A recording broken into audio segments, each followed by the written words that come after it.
Hello दोस्तों, ये मेरा सेकंड वीडियो है और हम इसमें भारतीय संविधान के भाग 1 अनुच्छेद 1 से लेकर 4 तक डिस्कस करेंगे। भारतीय संविधान का भाग 1 संघ और उसके राज्य क्षेत्र से संबंधित है और इसमें अनुच्छेद 1 से लेकर 4 तक है। सेम चीज़ यहाँ भी दिया गया है। भारतीय संविधान का भाग 1 संघ और उसका राज्य क्षेत्र से संबंधित है। इसमें अनुच्छेद 1 से 4 तक दिए गए हैं। ये अनुच्छेद भारत देश की प्राकृतिक पहचान, उसकी संरचना और सीमा परिवर्तन के बारे में व उसकी प्रक्रिया को स्पष्ट करते हैं। तो अनुच्छेद 1 में क्या है, भारत राज्यों का संघ है। इसमें यही दिया गया है, भारत राज्यों का संघ है। इंडिया दैट इज़ भारत, मतलब भारत ही इंडिया है। भारत के दो नाम हैं, इंडिया और भारत। और shall be union of state, वो हमेशा क्या रहेगा, यूनियन ऑफ स्टेट, मतलब राज्यों का संघ रहेगा। तो इसके आगे दिया गया है ये क्या है, फेडरल नहीं है, क्वासी फेडरल है। क्वासी फेडरल के बारे में हम आगे डिस्कस करेंगे। फिलहाल अभी इसमें दिया गया है इंडिया राज्यों का संघ है और वर्तमान में 28 राज्य और 8 केंद्र शासित प्रदेश हैं। और इसमें भारत को क्या कहा गया है, इंडिया दैट इज़ भारत, मतलब भारत के दो नामों का वर्णन किया गया है इसमें। अनुच्छेद 2 देखेंगे, इसमें नए राज्यों का एडमिशन या स्थापना। जैसे कोई नया राज्य आता है, भारत उसे टेरिटरी को जीत के एक्वायर करता है, या कोई दूसरी देश के टेरिटरी या क्षेत्र उसमें भारत में सरेंडर कर देते हैं कि हमें भारत में मिलना है, जैसे सिक्किम ने किया था। तो उसको मर्ज करने के लिए, भारत में मिलाने के लिए किस अनुच्छेद का प्रयोग किया जाता है, अनुच्छेद 2 का प्रयोग किया जाता है उसमें। यह अनुच्छेद काम आता है। तो जैसे इसमें क्या है कि पार्लियामेंट के पास पावर है कि अगर वो चाहे तो कोई नया राज्य बना सकती है, मतलब किसी दूसरे देश के टेरिटरी पर अटैक किया और वहाँ से छीन के उसको अपने हिस्से में मिला लिया। ये किसके पास है, ये देश की संसद के पास है। या किसी बाहर के रीजन को भारत में शामिल कर सकती है, ये भी वही चीज़ है। एग्जाम्पल में जब सिक्किम को 1975 में भारत में शामिल किया गया तो आर्टिकल 2 का यूज हुआ था। आर्टिकल 2A का यूज किया गया था उस टाइम पे। इसे सहयोग सह राज्य बनाया गया था। अभी 2A सस्पेंड कर दिया गया है जब ये परमानेंट स्टेट बन गया। तो parliament terms and condition decide कर सकती है, जैसे कि नए राज्य की स्ट्रक्चर, पावर, etc, ये सब दिया गया है। फिलहाल नए राज्य जो विदेशी ज़मीन को हम एक्वायर करते हैं उसमें क्या करते हैं कि उसमें वो अनुच्छेद 2 के तहत आता है। इसमें राष्ट्रपति की परमिशन लेने की आवश्यकता नहीं होती है। और अगर हम इंडियन स्टेट की बाउंड्री को में चेंजेस करेंगे तो उसमें कौन सा आएगा, उसमें आएगा अनुच्छेद 3 आएगा। जैसे इंडियन स्टेट के राज्य का नाम चेंज करना है, बाउंड्री चेंज करनी है, या फिर एरिया उसका कम या ज़्यादा करना है। जैसे एक राज्य को तोड़ के कई राज्य बनाना है, या कई राज्य को तोड़ के एक राज्य बनाना है। यही चीज़ अभी रिसेंटली जब 2014 में किया गया था, क्या तेलंगाना को और आंध्र प्रदेश से अलग करके, मतलब तेलंगाना बनाया गया था जब आंध्र प्रदेश को 2 हिस्सों में काट के तेलंगाना बनाया गया था। तो वो किस अनुच्छेद के तहत बनाया गया था, अनुच्छेद 3 के तहत बनाया गया था।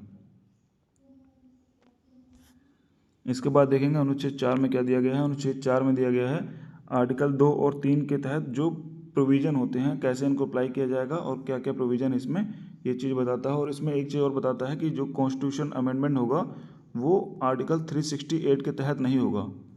वो किसके तहत होगा, संविधान अपने, केवल संसद चाहे तो अपने मेजोरिटी से इसमें परिवर्तन कर सकती है।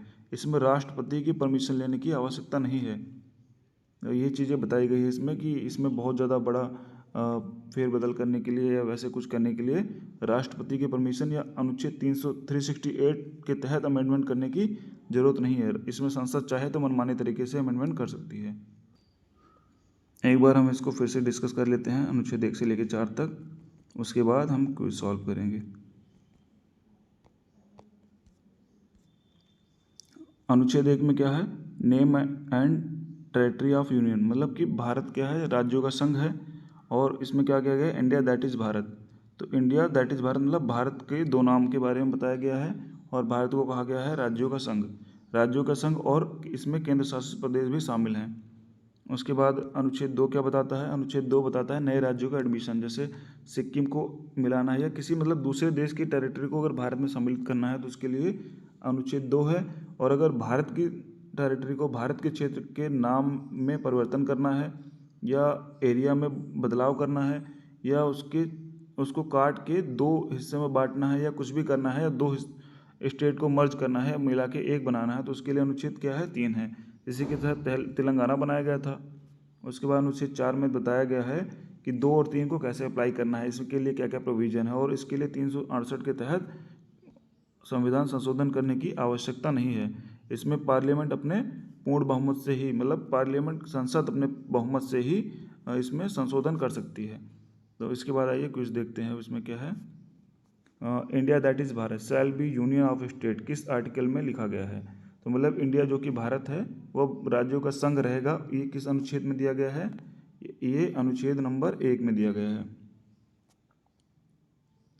1 में है। 2 में क्या है कि बाहरी राज्यों का प्रवेश है। 3 में क्या है, भारत के जो राज्य हैं उनके नाम में बदलाव, उनके क्षेत्र में बदलाव ETC दिया गया है। और 4 में 2 और 3 को कैसे अप्लाई करना है, इसका प्रोविज़न दिया गया है। तो अब क्वेश्चन नंबर 2 देखते हैं, भारत को यूनियन ऑफ स्टेट क्यों कहा गया है। क्योंकि भारत में राज्यों का संघ है, लेकिन राज्य अलग नहीं हो सकते, ये ऑप्शन करेक्ट है। क्योंकि राज्यों को अलग होने की छूट दी गई है, ये ऑप्शन करेक्ट है।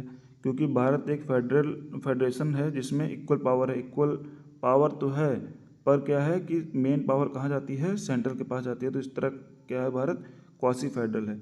क्योंकि प्रेसिडेंट राज्यों को मर्ज कर सकता है, प्रेसिडेंट नहीं कर सकता, कौन कर सकता है, संसद कर सकती है। तो ऑप्शन नंबर ए करेक्ट होगा इसमें। आर्टिकल 2 के अंडर पार्लियामेंट क्या कर सकती है। आर्टिकल 2 के अंदर पार्लियामेंट कर सकती है, नए राज्य बना सकती है या शामिल कर सकती है। ये हो सकता है कोई एग्जिस्टिंग राज्य तोड़ सकती है, गलत। राज्यों का नाम बदल सकती है, ये भी गलत, ये अनुच्छेद 3 के तहत आता है। कॉन्स्टिट्यूशन में अमेंडमेंट कर सकती है, ये भी गलत है, ये 368 के तहत आता है। भारत में तेलंगाना राज्य किस आर्टिकल के तहत जोड़ा गया था, ये आर्टिकल 3 के तहत जोड़ा गया था। और सिक्किम किसके तहत जोड़ा गया था, सिक्किम आर्टिकल 2 के तहत जोड़ा गया था।